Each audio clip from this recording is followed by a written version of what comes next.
Hello everybody. आज हम class 12 का चैप्टर 3 रिप्रोडक्टिव हेल्थ पढ़ेंगे। रिप्रोडक्टिव हेल्थ का मतलब है कि एक wellbeing in all aspects of reproduction, that is physical, emotional, behavioural and social.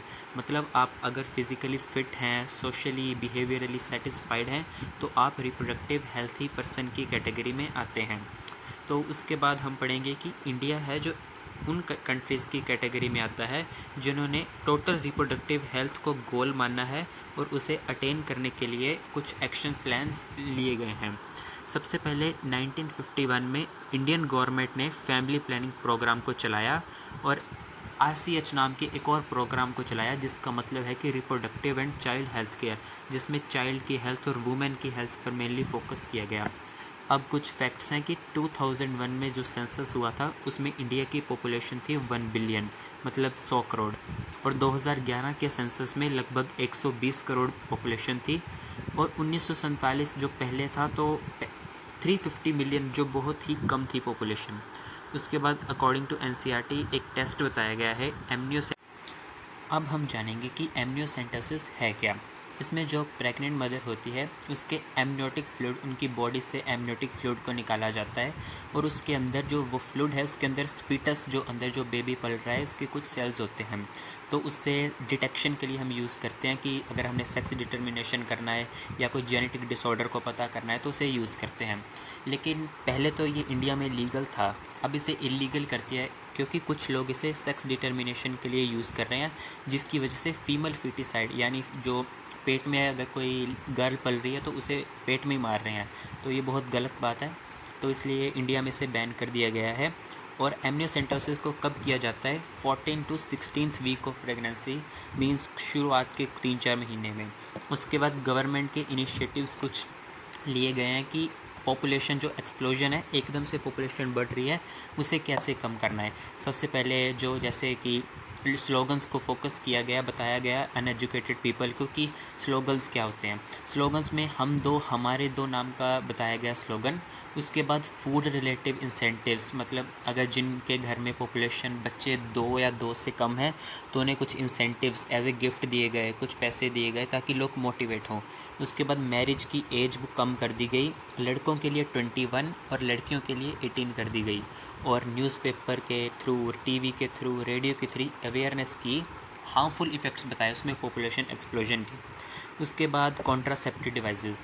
Contraceptive devices ऐसे डिवाइसेस हैं जिनकी वजह से प्रेगनेंसी को रोका जा सकता है या डिले किया जा सकता है या टोटली बंद किया जा सकता है। इसके फीचर्स कुछ ऐसे हैं कि ये या तो बहुत सस्ता है, इजीली अवेलेबल और प्रेगनेंसी के खिलाफ इफ़ेक्टिव है, और ये यूज़र फ्रेंडली भी है। जैसे कुछ कॉन्ट्रासेप्टिव डिवाइसेस हैं जो जैसे कॉन्डम्स, ये यूज़र को प्राइवेसी देते हैं और इसके लेस साइड इफ़ेक्ट्स भी हैं। उसके बाद कॉन्ट्रासेप्टिव डिवाइसेस में एक मेथड है नेचुरल मेथड। इसके बहुत सारे मेथड्स हैं, सबसे पहले हम पढ़ेंगे नेचुरल मेथड। नेचुरल मेथड का बेसिक प्रिंसिपल है कि ओवा और स्पर्म को हम नेचुरली मिलने ही ना दें।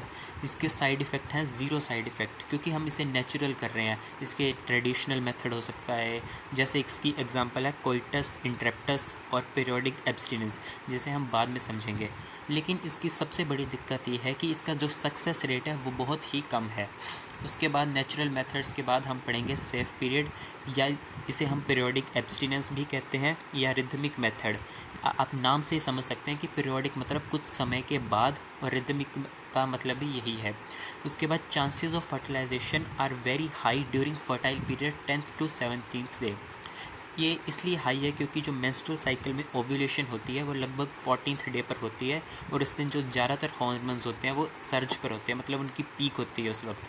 उसके बाद कपल्स को कोइटस, मतलब जो सेक्सुअल इंटरकोर्स है, वो इस टाइम पर अवॉइड करना चाहिए क्योंकि सबसे ज़्यादा चांस इस टाइम पर होते हैं प्रेगनेंसी के। उसके बाद लैक्टेशनल एमेनोरिया, इसका मतलब कि मेंस्ट्रुअल साइकिल का एब्सेंस होना। ये वैसे तो उन वुमेंस में देखा गया है जो कि प्रेग्नेंट है और उनका फर्स्ट बेबी जो डिलीवर हो चुका है, उसके बाद ये कंडीशन आती है लैक्टेशनल एमेनोफोरिया, कि अगर वो उसके बाद सेक्सुअल इंटरकोर्स करते हैं तो उनके प्रेग्नेंट होने के चांस बहुत कम है।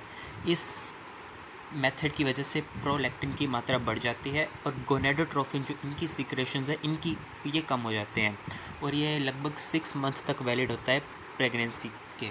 अगर डिलीवरी हो चुकी है तो उसके 6 मंथ के बाद सेक्सुअल इंटरकोर्स है वो सेफ़ है। उसके बाद एक मेथड है कि कोइटस इंटरप्टस।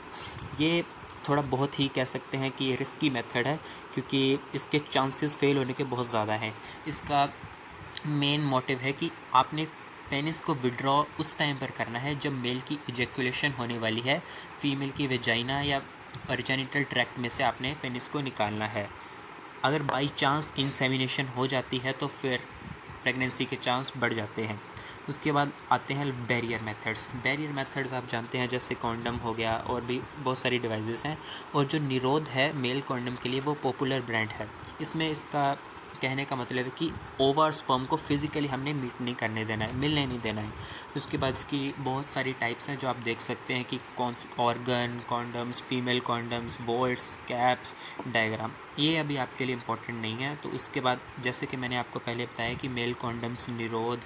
उसके बाद केमिकल मेथड्स हैं, जैसे कि स्पर्मिसिडल क्रीम्स जो स्पर्म्स को ही किल कर देती हैं। इस बैरियर मेथड के अलोंग हम इसे यूज़ कर देते हैं। और जो हम केमिकल्स लेते हैं वो जेलीज, क्रीम्स या टैबलेट्स की फॉर्म में होते हैं। मेनली आपने सुना होगा सहेली, जो कि 1 से वीक पिल है, वुमेंस यूज़ करती हैं इसे। ज़्यादातर रूरल एरिया या अर्बन एरिया में यूज़ की जाती हैं ये। उसके बाद आईओडीज़ हैं इंट्रा यूट्रिन डिवाइसेस जो यूट्रस के अंदर इंसर्ट की जाती हैं।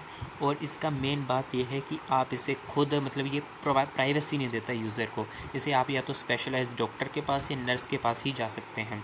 तो ये सबसे ज़्यादा एक्सेप्टेड मेथड है कॉन्ट्रासेप्शन का इंडिया में, क्योंकि ये बहुत ज़्यादा सेफ़ माना जाता है। इसके बाद टाइप ऑफ आईओडीज़ हैं नॉन मेडिकेटेड, मतलब जिसमें हार्मोन का बेसिकली काम नहीं है। उसी एग्जांपल है लिपेज लू। उसके बाद मेडिकेटेड हार्मोन रिलीजिंग मतलब जैसे प्रोजेस्टेरॉन हो गया, एस्ट्रोजन हो गया, इनकी मात्रा हम ब्लड में या फीमेल की बॉडी में बढ़ा देते हैं ताकि प्रेगनेंसी ना हो पाए। उसके बाद है कॉपर रिलीजिंग आईओडी। अब इसे समझिए हम। कॉपर रिलीजिंग, कॉपर का मतलब जब हम उसे वेजाइना में प्लेस करते हैं कॉपर टी को, तो कॉपर टी कॉपर आयंस को रिलीज़ करता है, जिसकी आपने सुना होगा कि स्पर्म मोटाइल होता है और उसकी मोटिलिटी की वजह से ही वो ओवा को फ्यूज़ कर पाता है।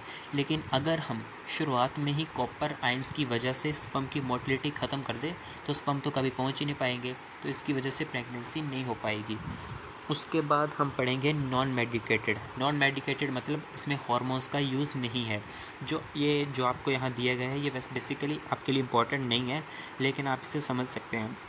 उसके बाद है हार्मोन रिलीजिंग मतलब मेडिकेटेड, मतलब एक टाइप से मेडिसिन का यूज़ हुआ गया है इसमें। ये प्रोजेस्टेरॉन, आपने सुना होगा प्रोजेस्टेरॉन है जो फीमेल का एक हार्मोन है, उसके यूज़ किया जाता है।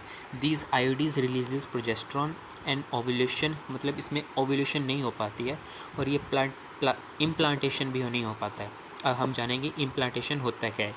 एंडोमेट्रियम में जो एम्ब्रियो की इम्प्लांटेशन होती है, मतलब उसका लग जाना या प्लेस हो जाना, उसे कहते हैं इम्प्लांटेशन। अगर एम्ब्रियो आ ही ना पाए तो इम्प्लांटेशन कैसे होगी? तो इसका बेसिकली यही काम है कि इम्प्लांटेशन होनी ही नहीं देनी है। उसके बाद ये सर्वाइकल म्यूकस को थिक कर देता है। एवरीडे मतलब ये कुछ टाइम के लिए लगाया जाता है कॉपर रिलीजिंग आईओडी, तो एक डेली कुछ ना कुछ आयंस रिलीज़ करता रहता है, जिसकी वजह से स्पर्म की मोटिलिटी ख़त्म हो जाती है। उसके बाद हम पढ़ेंगे पिल्स। ये आपको मैंने पहले बता दिया कि जो सहेली है ये 1 से 1 वीक पिल है और ये बहुत ही, इसके साइड इफ़ेक्ट्स बिल्कुल कम है, या बिल्कुल आप कह सकते हैं कि साइड इफ़ेक्ट बिल्कुल नहीं है। तो कंबाइंड पिल सबसे पहले टाइप है इसकी कि एस्ट्रोजन और प्रोजेस्टेरॉन 2 हार्मोन्स हैं, इनकी कम्बिनेशन से एक पिल बनाई गई है। 21 tablets are hormonal tablets, 7 tablets are iron containing tablets. The pill has to be taken between 1 to 5th day of cycle.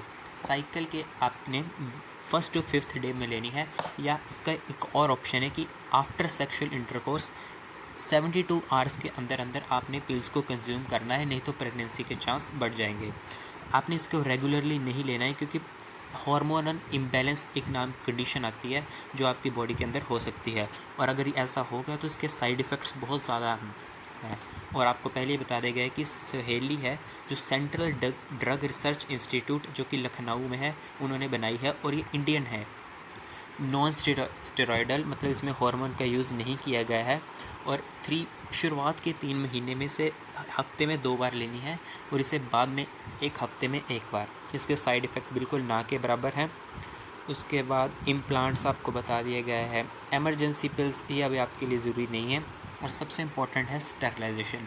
ये इम्पॉर्टेंट इसलिए है क्योंकि ये प्रॉपर परमानेंटली ही बंद कर देते हैं प्रेगनेंसी को। मतलब एक बार अगर आपने स्टेरलाइजेशन करवा ली तो वापस आप कभी भी माँ नहीं बन पाओगे या पेरेंट्स नहीं बन पाओगे। इसकी जो डिसएडवांटेज है कि ये है कि ये पूरली रिवर्सिबल है, मतलब आप इसे दोबारा यूज़ नहीं कर सकते, मतलब आप कभी भी दोबारा पेरेंट्स नहीं बन सकते। इसकी 2 टाइप्स है, वेसेक्टोमी, ट्यूबेक्टोमी। वेसेक्टोमी मेल्स में होती है जिसमें वासा डिफरेंस के कुछ पार्ट को कट किया जाता है और इसे टाई कर दिया जाता है। और दूसरे में ट्यूबेक्टोमी में फेलोपियन ट्यूब को कुछ पार्ट को कट किया जाता है और इसे भी टाई किया जाता है। उसके बाद हम पढ़ेंगे MTP, medical terminal of pregnancy या मेडिकल टर्मिनेशन ऑफ प्रेगनेंसी। इसे हम अबॉर्शन भी कहते हैं। वैसे तो अबॉर्शन गलत बात है और इंडिया में भी ये बैन है, लेकिन वॉलंटरी मतलब आपकी इच्छा से अगर आप फीटस को या तो किल कर देते हैं या कुछ और, तो इसे कहते हैं मेडिकल टर्मिनेशन। टर्मिनेशन मतलब ख़त्म कर देना प्रेगनेंसी को।